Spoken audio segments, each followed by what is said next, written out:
Well, after much anticipation, the dark, tragic backstory of Robbie Reyes is finally shown, and the real threat of the season is revealed alongside it.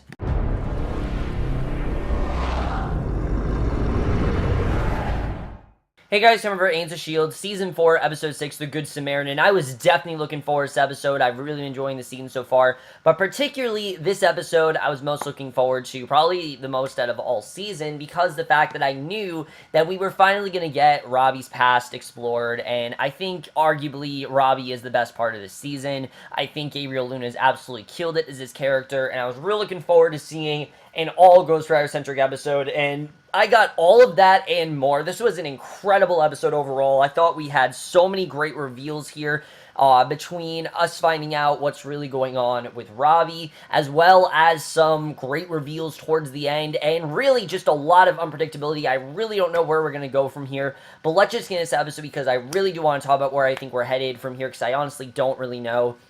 So we start off with a flashback to Momentum Energy Labs. Before the incident, Elias Morrow pulls up in the Charger. Joseph had a breakthrough and built a device to speed their project away, and they test the device, and there's some kind of energy explosion, and they're all caught in the aura, so we don't really know what that's all about, but Joe opens the device and he finds some carbon inside, and Morrow says that's impossible. Joe says nothing is impossible anymore, and later the team toasts to success. The quantum power cell seems to be a success and could end starvation, and I thought it was very interesting to find out that this device they want to try to end starvation, but Morrow studies the experiment and tells Lucy it doesn't make sense, that there was more energy at the end of the experiment than at the beginning, which defies the laws of physics, and it just doesn't seem that probable, but Lucy mentions the Darkhold, and Joe pulls her away, tells Morrow to stay away from the book, so right off the bat, we know that that's the reason why Morrow was able to unlock the book, that there clearly is some sort of dark connection he has to it that we don't really know what it's about, and that as well is very much explored in this episode, which I thought they did a really good job with, but we cut to the present day. We see Mace leading a team into Momentum and finds bodies. Fitz via camera sees that Lucy had Morrow take some equipment. He deduces that Lucy is looking for a place to work, and obviously, you know, she wants to find some place to get the Darkhold to work, and that's what she's trying to do. But Gabe is at home. He hasn't seen Robbie in days and is on the phone searching for him. So Daisy arrives at Gabe's home and says she's going to take him to Robbie, and I gotta say, I know I've given this kid a lot of shit for being on Fear the Walking Dead, but I really liked him in this episode. I think this character is doing a lot better. I like what they've been doing with him so far, and maybe it's just the short hair. I don't know. Maybe it's just the haircut, but something about him I like a lot more than I did on Fear the Walking Dead, definitely. But we see Mace as a secret mission for Gemma. He says a favor for the U.S. government that involves Inhumans. And as we know, he does not really trust Gemma right now, but she doesn't really trust him either. And Gemma takes some convincing, but finally agrees, because she doesn't, again, know if he's really on their side, and if he's really looking out for them. But he does tell her that she leaves now, and meanwhile, he's on his way to his own mission. Gemma puts a hood over her head, and we don't really know what that's all about. But again, I think it's interesting to see the way they don't trust him, the way that it's going to take a long time for him to prove his trust, and I think there's definitely going to be, it's going to be a while before I think they can truly trust Mace in the way he wants them to. Daisy brings Gabe to Robbie on the Zephyr 1. Gabe thinks that Robbie is a secret agent and is suitably impressed because the fact that Robbie obviously is keeping something from him, but Robbie tells Gabe that they brought him on board because they're afraid the people who snatched Morrow will in fact go for him, because if they're kidnapping Morrow, they will in fact kidnap Gabe, he thinks. So I think it was definitely a good idea on why to bring Gabe into it, and Lucy and Morrow arguing over what went wrong with the original experiment. Lucy has brought them to a facility with far more power, but that could kill thousands of people if things go wrong. Obviously, this could be really bad if something happens there, so Mace then chimes in the Zephyr 1's comm system. He tells them to prepare to be boarded so he can apprehend the fugitives, Quake and Ghost Rider, and again, that's not what they really want. They don't want to apprehend Daisy and Robbie. They want to kind of use them. They need them on their side. And again, Mace telling him this is not at all really helping. But I'm guessing that is what he was told to do by, what's her name? I can't think of her name right now. But, you know, when she told him to do something, I think that was her course of action. But I'm not really sure. Mace then boards. He sends a team to search the Zephyr 1. And Matt goes to the hangar. He hurries Quake, Ghost Rider, and Gabe into a containment unit. sends it beneath the ship to hide because obviously it's not safe for them right now. I mean, they're about to be hunted, and Mace and Coulson then spar verbally. Mace is more concerned with Ghost Rider, the murderer, than Quake, and demands to know where they are. He's not really concerned about Quake. I think he just thinks that Quake's out there and she's dangerous. But Ghost Rider is killing people, and he does bring that up very well. Gabe wants to know, he wants to know what's going on there. But Gabe wants to know why they're hiding, and Daisy tries to cover for Robbie, but Gabe isn't really buying it. And Robbie agrees to tell Gabe the truth because there's really only so far that Robbie can go. Robbie can do what he wants and try to hide this from Gabe, but he's going to find out eventually. And that's something I did like here, is that Gabe's not stupid. He is eventually going to find out what's going on, and that's something that, Daisy does try to bring up to him, that, look, you may try to keep this from him, but it doesn't mean that he isn't eventually going to find out, because he absolutely is. I mean, Gabe, in general, he's about to find out what's going on, so you can definitely tell that that's about to happen, which I thought was interesting to see. So finally, after this, we then get what we've all been waiting for, which are the Ghost Rider flashbacks. The rest of this episode, well, not the rest of it, but most of the rest of this episode is, in fact, I think, a backstory of how he became Ghost Rider. We see a flashback where Robbie's taking the Charger. Gabe catches him sneaking out. Robbie admits he's taking the car for another race, and Gabe warns Robbie that the Locos are dangerous, and Robbie isn't really worried. He thinks Gabe is a bit too uptight, like Uncle Eli, and he convinces Gabe to come with him to the race, and a van falls behind the Charger, and you can right away tell that something bad is going to happen here, but in the present, I thought overall there was a very interesting flashback, but in the present day, Fitz and May are trying to figure out what makes Lucy think she can succeed with the experiment this time around, because it didn't work the last time. Why would it work this time? So S.H.I.E.L.D. agents interrupt him, which sets him off. He's worried about Gemma since she hasn't contacted him in a while, and as we know, things are not really good between him and Gemma right now. She doesn't really trust him, which he hasn't really given her a reason to trust him either, so it makes sense why, but obviously he's very concerned about her, and I did like seeing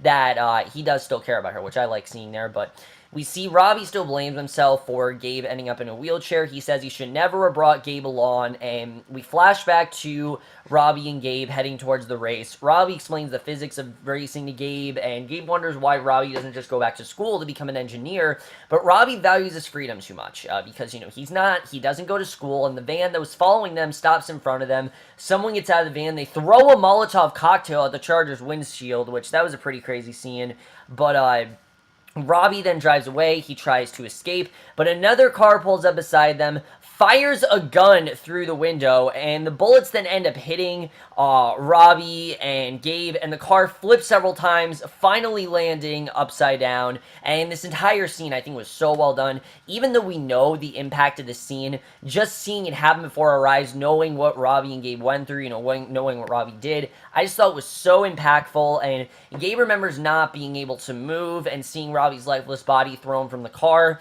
and just that whole scene, with Gabe losing his mobility, not being able to move anymore. It's a very scary feeling, and knowing that's exactly what went down, I thought was very interesting to see. But in the present day, Gabe says that he was sure that Robbie was dead then. He didn't think that he was going to come back, and Robbie says that he was in fact dead. That, is exactly how it went, but we know what actually happened.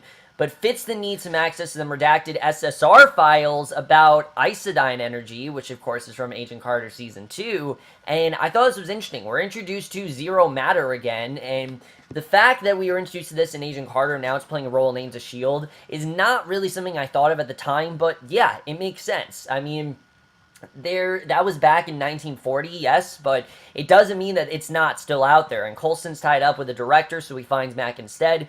The Quantum Momentum was originally manufactured by iodine, we find out, and we know how dangerous Zero Matter really is, which makes this threat of what Lucy and Morrow and Joseph are doing that much more threatening, and it makes me that much more interested in what's going on.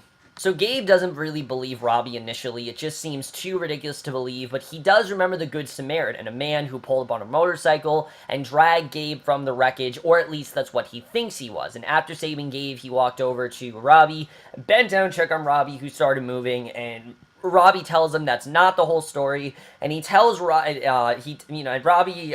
tells him that when he was thrown from the car, he prayed to anyone listening that he, Gabe, be spared, and said that he'd give anything to save Gabe, and then he died. Robbie died right then and there, and I thought it was interesting to see. He heard a voice ask him if he wanted a second chance, if he wanted to punish those who hurt Gabe, and avenge his own death because of the fact that, Gabe was in a wheelchair, and basically go after them, and he agreed he was alive again, and he says when he came through, he didn't see a good Samaritan. He actually saw the devil, and remembers seeing the biker's head as a skull wreathed in flame, and the biker then transferred whatever was possessing him into Robbie.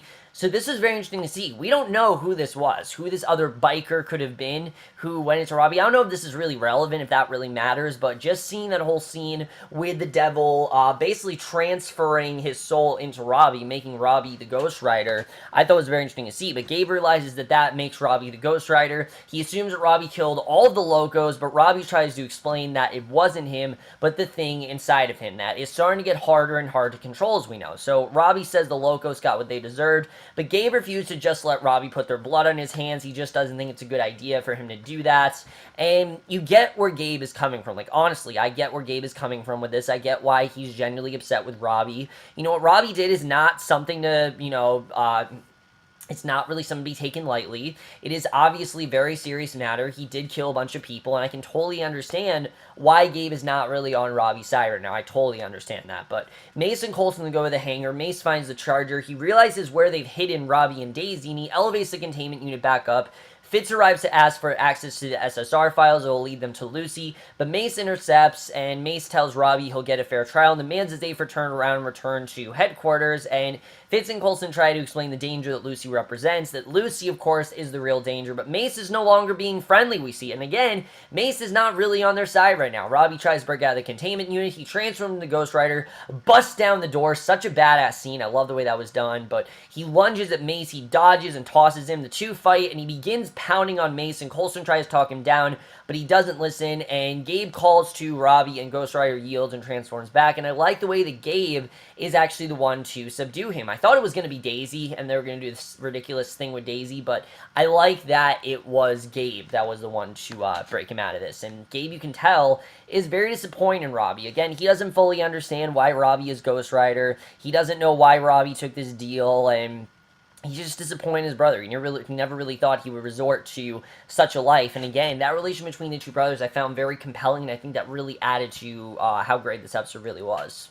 So Fitz finally accesses the SSR file. He tells Mac that Peggy Carter encountered Isodyne while they were working on Dark Force. And again, just hearing her name again, I like the way that even though the show is canceled, they are kind of reinvigorating it into Agents of S.H.I.E.L.D. It's just really cool the way they were doing that. And I don't know if this was like something they planned on doing, or if they just did it because Agent Carter was canceled. I know how many people love that show. I really do miss Agent Carter, I have to say. I'm definitely going to miss it in January when it's not on, and fucking Haley Atwell's on Conviction, which I'm glad to see is getting canceled because I think she deserves way better than that. But that's a completely different topic for a different video. You guys want to see my review on Conviction, one of the most blandest by-the-number shows on TV this fall. Check it out, just don't check out the show. But he says the company was purchased by Roxxon in the 1950s and owned the land deeds to Momentum, and he believes that Lucy is headed to a Roxxon plant that was closed down for safety violations, but that could power her experiment, because as we know, there's very dangerous, she holds this very dangerous power, and the way they're figuring this out I thought was very interesting. But Coulson and Mace discuss Reyes. Mace wants to treat him like a terrorist, but Coulson reminds Mace that they need him to deal with Lucy. They can't just treat Robbie like a terrorist. They do need him for their own reasons, and that he's really going to help them. And I like that Coulson is staying on Robbie's side. In the past, I think Coulson would have very much been against this, but I like that Coulson, he's seen enough, he's gone through enough, and he's aged a lot. You definitely can see that he knows, what this is really like, and he knows why they need Robbie. And for a while, he was skeptical, but I like that for right now, he does seem to be on Robbie's side, and I like the direction this is going. I think it's very interesting. But at the Roxxon plant, Lucy and Morrow preparing the experiment. Lucy wishes that Joe was there, but Morrow says he got what he deserves, saying that the thugs that Joe hired put Gabe in a wheelchair. And obviously, he's upset about that, but Morrow says he tried to warn them about the Darkhold, but they wouldn't listen. And we flash back to Momentum Labs, where Eli finds Joe with the Darkhold. Joe reacts violently. Lucy says they just need to trust Joe, but Eli says he doesn't even know what the goal of the project is anymore. Lucy says that things have changed, that they don't even need a machine to generate matter anymore, and they argue whether God or the devil wrote the Darkhold because they really don't know. And again, the Darkhold is just this very mysterious book, and again, the more the mystery of the Darkhold goes on, the more I'm intrigued by it, and I think it's something that's really adding to this. But the Zephyr 1 touches down at the Roxxon plant. May's team meets them. Daisy says she can't hack in the Roxxon plant system because it predates the internet, and I love that we're getting back to seeing Daisy being a hacker. You know, that's what we used to see her do. So Mac, May, Coulson, Fitz, Robbie, and S.H.I.E.L.D. troops head inside. Lucy encounters May, Coulson, and Robbie. Robbie sends May and Coulson to find Eli while he deals with Lucy, and Lucy tells Robbie that they hired the gang to kill Morrow and that hurting him and his brother was in fact a mistake, we find out. That they didn't mean to hurt him. They meant to kill Morrow is who they meant to kill, obviously because of what Morrow was involved in. So they didn't mean to do what they did to him. And I like that Lucy, we see, is the one that's involved with all this. Like, it seems that this was meant to be a kill with Morrow, but that I guess they put the soul into Robbie because they wanted to save him, and that's kind of why things went the way they did. But I thought it was very interesting to see that Lucy was kind of like the direct source of this. Something I never really thought was going to happen. I thought this was going to be completely a different kind of story. Like, this wasn't really going to be that connected at all. And I'd like to see that it's the same exact story, just another large part of the story that we didn't really know. So Coulson and May actually do find the Darkhold, and he gives the book to May, tells her to get out with it, because obviously it's very dangerous, and they really have no idea how powerful it really is. But Fitz and Mac are having trouble shutting down the system. Mac suggests that using one of the perpetual EMPs they picked up in Miami, he can't get a signal to contact Daisy, so Mac leaves to get an EMP from the Zephyr 1, and Morrow then finds Coulson. Coulson tells Morrow that they have the book and that they need to leave. Coulson asks Morrow to help him dismantle the machine, but Morrow actually locks himself in the chamber instead, so there's no way he's really going to help them, you can see. So Lucy walks through Robbie, attempting to poison him, but he's completely unaffected, obviously because of what's going on. But Robbie's after revenge, but Lucy says it was Morrow who started all of this, and flashback to Lucy encountering Morrow in the lab alone. She realizes that everyone else is missing, that Morrow wasn't against Joe getting the power, he just wanted it himself. And Morrow then throws Lucy into the chamber, turns the device, and is basically the one that turned her into a ghost. So yes, Morrow has been behind pretty much everything, and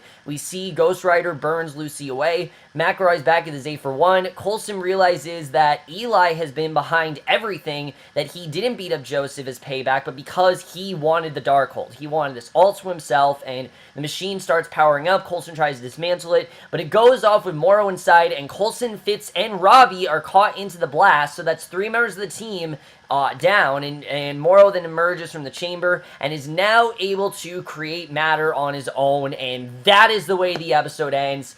Awesome stuff overall, but let's just continue this episode and where I think we're going to go from here.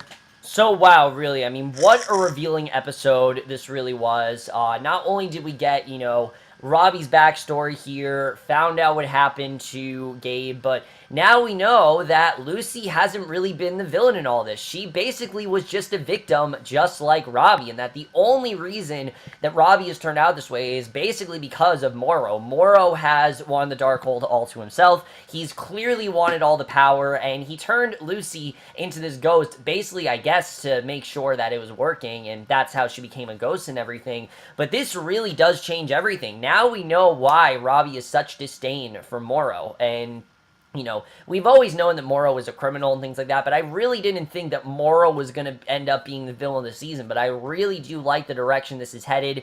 I hope that it lasts. I hope this isn't something that's solved in the mid-season finale. I think it's going to be very interesting to see where we're going to go here. The fact that Morrow now has all this power. There's no way that Coulson and Fitz and Robbie are all dead. We know that obviously they're going to get out. I'm pretty sure they're going to turn into ghosts, and they're going to have to go through that, but I'm sure that they will get over it pretty soon. I don't know how long it's going to be, but I think definitely something is going to happen there. We'll have to see. The big question is the Darkhold. What exactly is going to happen with the Darkhold? We know that Morrow seems to have all the power, and the fact that he has all that power really does scare me. I mean, from what Lucy says, he's the one with all the power, he's the one controlling all the shots, and that honestly is a very scary feeling. The fact that Morrow has all this power, knows what he's doing. I don't really know, obviously, we know we can't trust him, but Morrow in general, I don't really know where this is really going to go. I think it's going to be very interesting to see what ends up happening there, and in general, I'm very worried. I'm very worried with what Morrow is about to do, because I really don't know. But I did like that Robbie and Gabe kind of made up in here, kind of didn't. Like, Gabe obviously is upset with what Robbie did, but at the same time, Robbie didn't mean to turn into the devil. It kind of just turned out that way. Now, who was that other Ghost Rider? Lucy says that they kind of meant to kill Morrow, so was there other Ghost Rider by chance, or was that part of Lucy and Joseph's plan? We don't really know, but who was the other Ghost Rider? I don't know if that's really that important, but I feel like it is going to be important in some way, so we'll have to see. Lucy, at this point, I feel bad for. I really do. I mean, she was someone who clearly wanted the Darkhold for good use, and Morrow became corrupted with power. He was no longer for what they were doing. He suddenly just wanted all to himself, and she didn't really get what she wanted. If what she wanted to do was genuinely something that could have been really good, she could have ended hunger. She could have ended all the, starvation and things like that. But no, of course, he had to come and, take all the power from her. So I really don't know what's going to happen there. I honestly kind of do feel bad for Lucy in that situation. She lost Joseph, and now we know why. But the other big question is Mace. Mace clearly is not listening to them at all. We know that Mace is kind of just doing his own thing, but I think this was kind of his deal that he made, and I don't really know if he's doing this on his own or if he's being dictated what to do. I really don't know the way this is going, but either way, guys, really great episode overall. Definitely really did enjoy this one. Let me know what you guys saw this episode, left your thoughts, and I thought there was some incredible stuff going on here. I really don't know where we're going to go from here. That makes me very excited. We only have 2 episodes left for this half of the season, but I will see you guys in the next, which will be for last week's episodes of Agents of S.H.I.E.L.D. I'm very much looking forward to it, and I will see you guys for that. Okay, bye.